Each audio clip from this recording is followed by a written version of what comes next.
Ok, donc, salam alaikum à tous les musulmans et que Jésus-Christ soit avec vous pour tous les chrétiens. Donc aujourd'hui, on va parler des religions et de ce que Dieu, on va dire, de ce que Dieu a laissé comme unique chemin à suivre, selon moi. Après, chacun, il voit ce qu'il veut et tout ça, il pense ce qu'il veut. Moi, je vais vous dire ma pensée. Vous voyez ce que Dieu il a fait? Regardez, regardez derrière moi. Comment c'est magnifique la nature, regardez, regardez. Regardez-moi cette nature, regardez. Pas magnifique ça? Vous voyez un peu? Derrière moi et tout ça, donc ok. Donc, on va commencer déjà en disant que ne vous me prenez pas, ne prenez pas mal si vous voyez cette vidéo. C'est pas une attaque aux religions ou à ceux qui pratiquent telle ou telle religion. C'est juste mon point de vue. Donc, donc pour moi,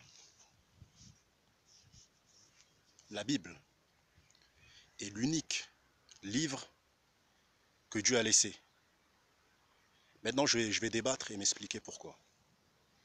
Donc, premièrement, c'est le premier livre que Dieu a fait descendre. Donc, je vois pas pourquoi ce livre est sorti en premier. Parce que déjà, la Bible, elle est composée de la Torah et de l'Évangile. Et elle est complète. Dans la Torah, Dieu, il explique un peu l'histoire des prophètes. C'est-à-dire, dans la Torah, il y a le nom de chaque prophète, Abraham, Jacob, Isaac, Suleiman pour les musulmans, mais bon, Salomon, on va dire pour nous, ceux qui croient en la Bible. Donc il y a Moïse et tout ça, il y a tout. Donc Dieu, il explique leur histoire, leur naissance, leurs enfants, leurs histoires et tout ça, ce qu'ils ont fait. Suleiman qui a récupéré, qui a succédé à son père David. Donc voilà, donc Dieu était clair. Et voilà, on voit bien que Dieu a proféré le peuple israélien, que les prophètes étaient israéliens, quoi. C'est-à-dire ils allaient dans les synagogues à une certaine heure, ils priaient, tout ça et tout. Donc moi, pour moi, la Bible est vraie et je vois pas pourquoi Dieu, on va dire quelques années après, on va dire, parce que la Bible c'est le premier livre qui est sorti, donc je vois pas pourquoi Dieu enlèverait ce qu'il a écrit ou modifierait ou avait trafiqué ce livre pour apporter d'autres livres derrière et que dans les derniers livres, en fait, apparemment, ce serait la vérité et que la Bible était trafiquée. Donc, premièrement, je vais vous dire un truc que moi je pense et qui est clair et qui est formel, c'est que on va pas se le démentir. Dieu, il a créé la terre en 7 jours. On va dire en 6 jours, il s'est reposé le septième jour. C'est ce qui a été écrit dans le livre.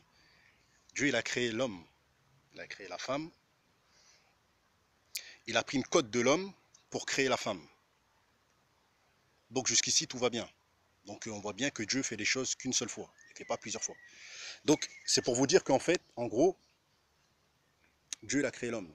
C'est-à-dire il a créé l'homme et voilà quoi, il a créé l'homme, il a créé l'homme avec son sexe, voilà, il a créé la femme avec son sexe à elle et tout ça et tout. Il a créé les animaux, il a créé tout.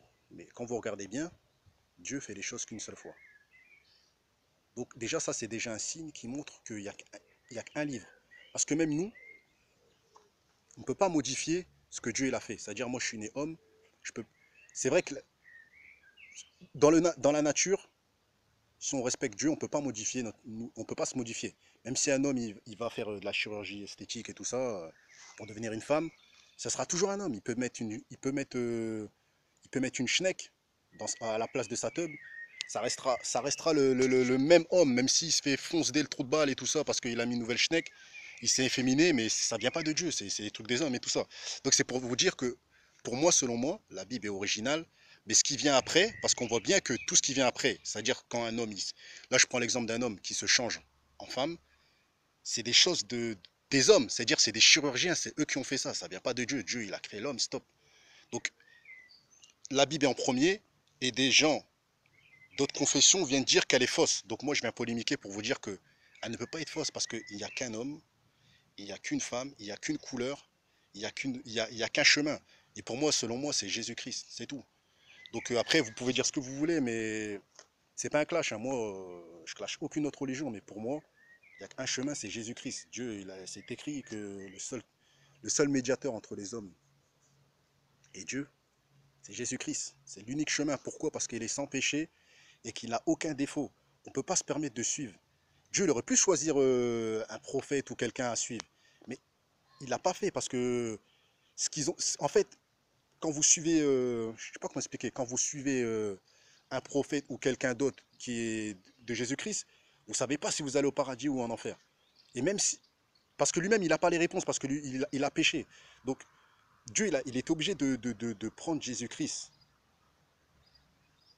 de le ramener pour que nous nous pouvons le suivre en fait. Parce qu'il est sans péché et voilà, c'est tout. Il est sans péché. Donc c'est Dieu, il a choisi. C'est écrit comme ça. Donc il ne pouvait pas choisir un prophète que nous devons suivre. C'est pas possible. C'est voir. C'est n'importe quoi. Donc voilà. Pour moi, il n'y a qu'une religion et il n'y a pas à débattre 100 ans dans le sens où il n'y a qu'un livre. Et les autres livres, pour moi, ils sont. C'est comme je prends les autres livres comme de la copie. Parce que dans les autres livres, ils prennent de la Bible et il la transforme à leur manière d'humain, en fait, d'humain, de l'homme. C'est comme je reprends l'exemple d'un homme qui veut se mettre en femme. C'est-à-dire, ils vont dire que la Bible est trafiquée, mais non, la Bible est réelle. La Bible est vraie. C'est le premier livre qui est descendu. Et même dans certains livres, je ne citerai pas les noms pour éviter de faire des clashs, où des gens osent dire que la Bible est fake, alors que dans leur propre livre, c'est écrit que la Torah et l'Évangile sont pour les pieux. Donc ça veut dire que c'est la vérité. Donc comment pouvez-vous dire que la Bible est fausse? C'est pas possible. C'est pas une attaque, mais je vous dis clairement, voilà. Pour moi, là en fait, cette vidéo, c'est polémique religieux. Que n'importe qui vienne me défier, là, ici, c'est Guadazera. Pour faire un débat avec moi, je lui mettrai ces quatre vérités en face et il comprendra que la Bible est vraie. Il peut pas dire que la Bible est fausse parce que même les musulmans, chez eux, c'est écrit que c'est vrai. Il y a d'autres religions aussi que c'est écrit que c'est vrai. Donc, ils peuvent pas dire le contraire. Après, je parle pas des catholiques qui boivent du vin et chaque dimanche, on leur donne un verre de je sais pas quoi et tout ça, ou ils portent une croix sur eux. Moi, je parle du livre. Le livre que Dieu a fait descendre, la Bible, il est vrai. Il n'y a rien n'a été modifié. Et voilà. Donc, là, je fais un appel à chaque personne qui clash la Bible. Quand vous clashez la Bible, c'est comme si vous attirez une malédiction sur vous parce que vous refusez la réalité que Dieu a fait descendre. Dieu ne peut pas faire descendre un faux livre. C'est-à-dire que nous sommes faux. Parce qu'il explique la créature de l'homme, il explique tout. C'est-à-dire que nous-mêmes, nous sommes faux. Nous-mêmes, nous ne sommes pas réels. Nous sommes voilà quoi, nous sommes dans l'ignorance. Nous sommes des mythos, quoi. Donc, c'est pas possible.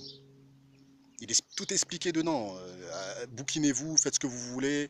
Là, c'est un appel à toutes les personnes qui cherchent le vrai chemin.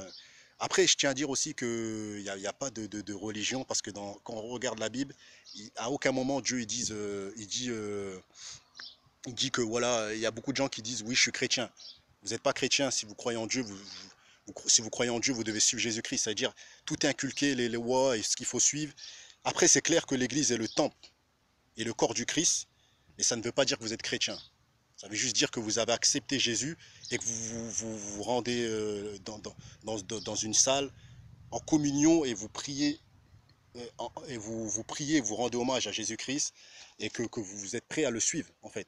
Mais ça ne veut pas dire que quand vous rentrez dans une église, vous êtes chrétien. Moi je suis pas chrétien, moi je sais juste que voilà, je crois en Dieu et que je crois en Jésus-Christ parce que voilà, c'est écrit que c'est lui le seul médiateur, c'est lui qui faisait des miracles. Il n'y a personne d'autre qui faisait des miracles, vous pouvez vous renseigner. C'est le seul qui faisait réellement de vrais miracles et personne d'autre fera mieux que lui. Celui qui parle mal de Jésus-Christ, c'est comme s'il parlait mal de Dieu. Je dis attention, je ne dis pas que Jésus-Christ est Dieu, mais Jésus-Christ est une partie de Dieu. Il sort de Dieu. Donc voilà pourquoi il a réussi à faire des miracles. Et il avait le Saint-Esprit en lui, et je vous invite à le suivre. et de plus dire des mensonges sur la Bible, parce qu'elle est vraie, et que quand vous parlez mal de la Bible, c'est que Dieu vous a complètement égaré, tout simplement. Il voulait pas de vous, il voulait pas de lui, il voulait pas de vous, et il vous a laissé dans d'autres religions qui ont été inventées par des hommes. Voilà, tu vois.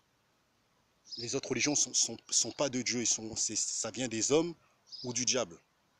Après, moi, je peux pas dire oui, ça vient du diable, j'ai pas de certitude, mais ça vient des hommes ou du diable. Mais en général, pour moi, ça vient des hommes qui ont refusé, qui se sont rebellés et qui n'ont pas accepté que Jésus-Christ est l'unique sauveur et Seigneur. Et voilà, que si vous ne l'avez pas en vous, bah vous connaîtrez votre destination, c'est l'enfer, tout simplement. Parce que voilà, c'est le seul qui mène au paradis. Et si on le suit, eh ben, on peut voir la face de Dieu tôt ou tard. On la verra. Voilà. Donc c'est un appel au calme. Guadazeroa, c'est mon nom. Je fais des vidéos. Malgré que je crois en Dieu et en Jésus-Christ, je fais du rap. De toute façon, on est dans un monde où je vais dire une dernière parole. Je sais que c'est triste, mais moi j'espère un jour sortir de cette puissance-là. Mais bon, voilà. La parole dit que nous savons tous que nous sommes nés de Dieu, mais que le monde est sur la puissance du malin. Malheureusement, on a des failles qui fait que parfois on est sur la puissance du malin, mais j'invite toutes les personnes à lire leur Bible. Moi c'est Guadazeroa et voilà, chaque jour je fais des vidéos. Bon, malheureusement parfois je fais du rap aussi, je fais des freestyles. Donc voilà, vous cliquez Guadazeroa, je parle un peu de tout et de rien. Et merci à tous ceux qui ont vu cette vidéo et j'espère que ça vous éclairera. Voilà, donc merci. Bonne journée à tous et un petit aperçu de la nature. Pour finir, que j'aime beaucoup, j'aime bien me retrouver dans des endroits où il y a la nature, où je puisse parler de Dieu, où je puisse faire des vidéos tranquillement parce que j'aime pas être toujours dans mon quartier, à m'ennuyer. Et voilà, j'aime bien le calme parfois, me retrouver dans des coins posés, quoi. Donc voilà. Donc que la paix soit avec vous, les frères en Jésus-Christ.